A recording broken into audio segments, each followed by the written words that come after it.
I was out traveling across the country recently and wandered into a store in Longmont, Colorado, and saw an interesting sign up there. It said, "Guitar lessons, beginners welcome."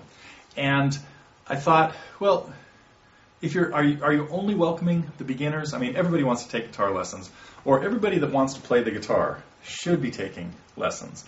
That's kind of the thing I tell everybody.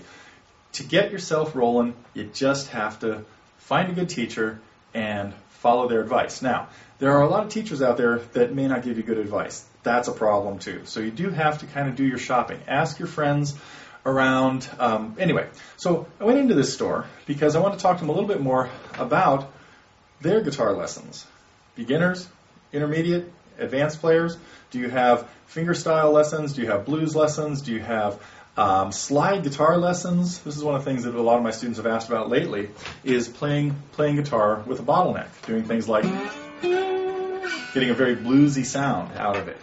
And actually, I was looking for a teacher there that could maybe help us do with some lessons. So I was kind of doing a little poll, a straw poll maybe, of what other guitar teachers around the country are experiencing with their students, with what styles people are trying to learn, with the part of it is the economy, has it hurt their business?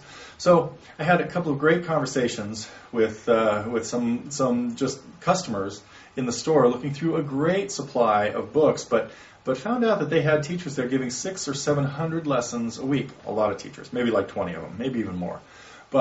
But that just seemed huge to me. And I said, hey, so what percentage of them are beginners? Where do your advanced players go? Is everybody learning the same thing? Do you have classes that you start? Because that's actually a very good way for a beginner to get started. And people call me sometimes and ask if we have any classes at my store. And we typically don't, partly because there's not a big enough area to have a group of 6 or 8 people, all with guitars at the same time, learning. But if starting with a 6-week class can be a great way to get started, after 6 or 8 weeks, chances are you're going to be at a slightly different, if not a hugely different, place than the rest of the students in the class. And that's a good time you can decide, okay, now I want to take lessons from this teacher and learn how to play like Jimi Hendrix, or this teacher and learn how to play like Pat Metheny, or this teacher and learn how to play like Neil Young.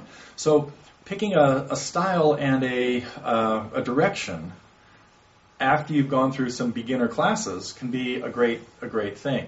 But so I did get a chance to talk to some of the teachers in the store, and they were saying that they do enjoy teaching all different kinds of levels, but that some really said, I love the beginners because they'll do whatever you tell them to do, and they just have to take your word for it. They don't have any bad habits yet or preconceived notions about what they, how they're going to progress best.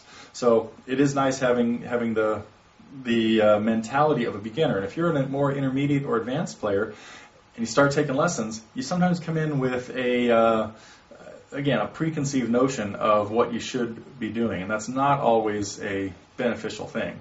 So my main advice as far as getting started as a beginner is find a store near you, go in and take some lessons, and just follow the teacher's advice.